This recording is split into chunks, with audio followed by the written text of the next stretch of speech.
সুপ্রিয় শিক্ষার্থী, আসসালামু আলাইকুম। আরিফস একাডেমির পক্ষ থেকে তোমাদেরকে জানাই শুভেচ্ছা। আশা করি তোমরা ভালো আছো এবং সুস্থ আছো। তো আজকে আমি তোমাদের গণিত বইয়ের পৃষ্ঠা নম্বর 50 এর ১ নম্বর অঙ্কের সমাধানটা করে দেব। ঠিক আছে? যে অপ্রকৃত ভগ্নাংশকে মিশ্র ভগ্নাংশে প্রকাশ করি। ঠিক আছে? তো গত পর্বে আমরা শিখেছিলাম মিশ্র ভগ্নাংশকে অপ্রকৃত ভগ্নাংশে কিভাবে প্রকাশ করতে হয়। আর আজকের ক্লাসে শিখব আমরা কি যে অপ্রকৃত ভগ্নাংশকে কিভাবে মিশ্র ভগ্নাংশে প্রকাশ করতে পারি। ঠিক আছে?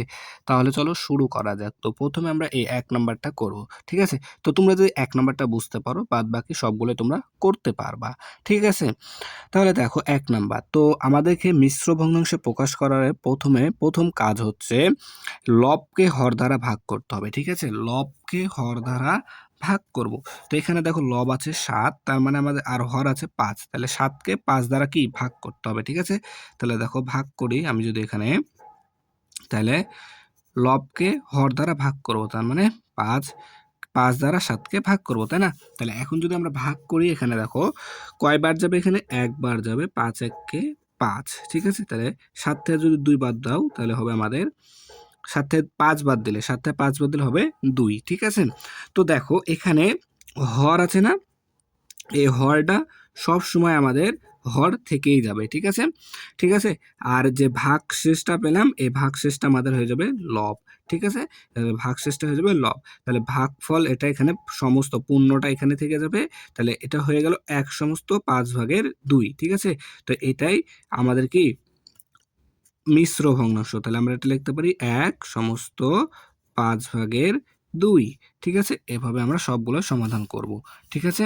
এরপর দেখো, তাহলে এখানে আছে ৪ ভাগের ৮। তাহলে লবকে আমাদেরকে প্রথমে কি হর দ্বারা ভাগ করতে হবে। হর আছে আমাদের ৪।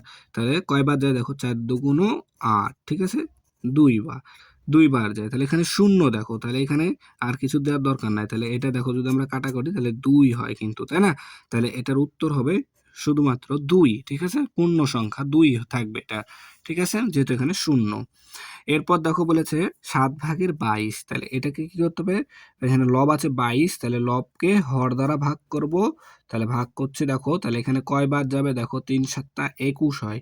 ৩ ৭ ২১, না? তাহলে ২ থেকে ১ বাদ দিলে ১। ২ থেকে ২ বাদ দিলে ০, বামে ০ কোনো দাম নাই। তাহলে এখানে আমাদের হর হবে কত? হর ৭ আছে, ৭ই থেকে যাবে। ঠিক আছে? আর এখানে ভাগশেষ আছে দেখো ১, ১টা এখানে চলে আসবে। তাহলে ৩ সমস্ত ৭ ভাগের ১। তাহলে আমরা এটা লিখতে পারি কি ৩ সমস্ত ৭ ভাগের ১। ঠিক আছে? ৩ সমস্ত ৭ ভাগের ১। ঠিক আছে? সেম ভাবে এখন আমরা যদি ৪ নাম্বারটা করি, দেখো ৪ নাম্বারটা সেম ভাবেই করব। ঠিক আছে? তাহলে দেখো এখানে আছে ৮ ভাগের ৩৫। ৮ ভাগের ৩৫। তাহলে প্রথমে কি করব আমরা? তাহলে লবকে হর দ্বারা ভাগ করব। তাহলে লব আছে আমাদের ৩৫, ভাগ করব কত দ্বারা? ৮ দ্বারা। হর আছে ৮। তাহলে দেখো এখানে কয়বার যায়? ৪ আষ্টে ৩২ হয়। ঠিক আছে? ৪ আষ্টে ৩২, ৫ আষ্টে ৪০। তার মানে ৪ বার যাবে, তাই না? ৪ আষ্টে ৩২, ৪ আষ্টে ৩২। ঠিক আছে? ৪ আষ্টে ৩২। এখন যদি বিয়োগ করি, দেখো ৫ থেকে ২ বাদ দিলে ৩। ৩ থেকে ৩ বাদ দিলে ০, বামে ০ এর কোনো দাম নাই। তাহলে এখানে দেখো, তাহলে ৪ থাকবে। আর এখানে হর আছে দেখো ৮, ৮ এখানেই থুয়ে দিব। ঠিক আছে? আর ভাগশেষটা লব করে দিব, তাই না? তাহলে দেখো, তাহলে আমাদের কত আসছে? ৪ সমস্ত ৮ ভাগের ৩। মিশ্র ভগ্নাংশটা আসলো ৪ সমস্ত ৮ ভাগের ৩, তাই না? এরপর দেখো আমরা ৫ নাম্বারটা করব। তো ৫ নাম্বারও সেম ভাবে করব। লবকে হর দ্বারা ভাগ করতে হবে, তাই না? তাহলে যদি লব আছে কত আমাদের? ৪০, একে ভাগ করব হর ১০ দ্বারা। তাহলে দেখো কয়বার যাই? ৪ ১০ ৪০ চলে আসে কিন্তু, ৪ ১০ ৪০। তাহলে দেখো এখানে ০ হবে। ঠিক আছে? তাহলে দেখো এখানে কিন্তু ভাগ শেষ ০, তার মানে এটা কি পূর্ণ সংখ্যা ৪ই থেকে যাবে। ঠিক আছে? আবার যদি কাটাকাটি করো তোমরা, তাহলে ৪ ১০ ৪০ হয়ে যাবে।